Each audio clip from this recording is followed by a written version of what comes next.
Africa महाद्वीप में hero की कई खानों की खोज हो चुकी थी, जहां से बहुमूल्य हीरे प्राप्त हुए थे। वहां के एक गांव में रहने वाला किसान अक्सर उन लोगों की कहानियां सुना करता था जिन्होंने हीरे की खान खोजकर अच्छे पैसे कमाए और अमीर बन गए। वह भी हीरे की खान खोजकर अमीर बनना चाहता था।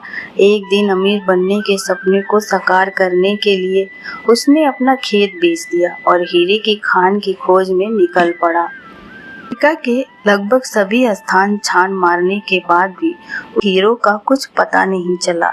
समय गुजरने के साथ उसका मनोबल गिरने लगा। उसे अमीर बनने का सपना टूटता दिखाई देने लगा। वह इतना हताश हो गया कि उसके जीने की तमन्ना ही समाप्त हो गई और एक दिन उसने नदी में कूदकर अपनी जान दे दी।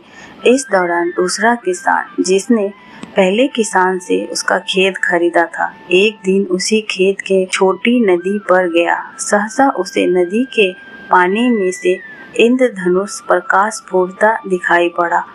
उसने ध्यान से देखा तो पाया कि नदी के किनारे एक पत्थर पर सूर्य की किरणें पड़ने से वह चमक रहा था। किसान ने झुककर वह पत्थर उठा लिया और घर ले आया। वह एक खूबसूरत पत्थर था। उसने सोचा कि यह सजावट के लिए काम आएगा और उसने उसे घर पर ही सजा लिया। कई दिनों तक वो पत्थर उसके घर पर सजा रहा। एक दिन उसके घर उसका एक मित्र आया। उसने जब वह पत्थर देखा तो हैरान रह गया। उसने किसान से पूछा, मित्र, तुम इस पत्थर की कीमत को जानते हो? किसान ने जवाब दिया, नहीं। फिर मित्र बोला, मेरे ख्याल से ये हीरा है, शायद अब तक खोजे गए हीरों में से सबसे बड़ा हीरा। किसान के लिए इस बात पर यकीन करना मुश्किल था। उसने अपने मित्र को बताया कि पत्थर अपने खेत की नदी के किनारे मिला है। वहाँ ऐसे और भी पत्थर हो सकते हैं। दोनों खेत पहुँचे और वहाँ से कुछ पत्थर नमूने के तौर पर चुन लिए। फिर उन्हें जांच के लिए भेजा गया। जब जांच रिपोर्ट आई तो किसान के मित्र की बात सच निकली। वो पत्थर हीरे ही थे। उस खेत में हीरो का भंडार था।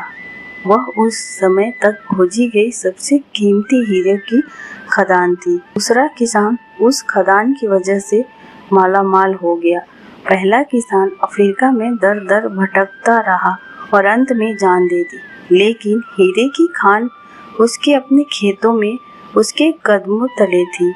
इस कहानी से हमें यही सीख मिलता है कि हीरे पहले किसान के कदम तले ही थे, लेकिन वह उन्हें पहचान नहीं पाया और उसकी खोज में भटकता रहा। ठीक वैसे ही हम भी सफलता प्राप्ति के लिए अच्छे अवसर की तलाश में भटकते रहते हैं।